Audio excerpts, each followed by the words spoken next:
Nak helm murah. Ni lah kot dia. Kalau ikut technical speknya, kira boleh lah helm ni. Harga pun murah gila kan. Tapi ini kena faham helm murah yang aku sekadar review. Tapi aku secara peribadinya tak jual. Sebab dia tak sampai QC yang aku nak. Tapi untuk mereka cari yang murah, mungkin bolehlah pertimbangkan. Ini bangsa built-in battery. Katanya saiz 14500 dengan kapasiti 1600 mAh.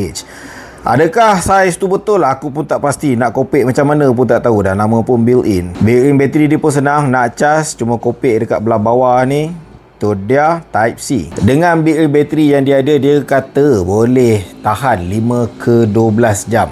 Nak percaya ke tak? Aku pun tak tahu. Tapi macam boleh percaya. Dia ni boleh kata macam ada dua mentol lah. Yang ini untuk tembak jauh, yang ini untuk tembak buka. Mentol untuk tembak jauh tu lebih kurang macam ni jadi dia. Lampu tembak jauh dia ada beberapa mode. Cahaya tembak buka dia ni pun ada beberapa mode juga. Yang gempak tapi aku tak tahu praktikal untuk aku atau tidak ni. Ini bukannya tanda Bluetooth tau. Tapi nampak aku dah on kan. Mati.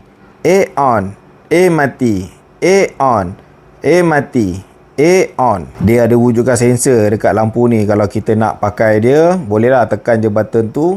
Dan bila kita libas-libaskan tangan, kejap dia on, kejap dia off. Katanya boleh tembak sampai sejauh 120 meter. Yang tu boleh percaya juga sikit-sikit. Overall, aku cuma akan cakap untuk penggunaan biasa-biasa okey. Tetapi untuk sesuatu yang serius, macam hiking yang serius, aku tak berani nak recommend lah geng.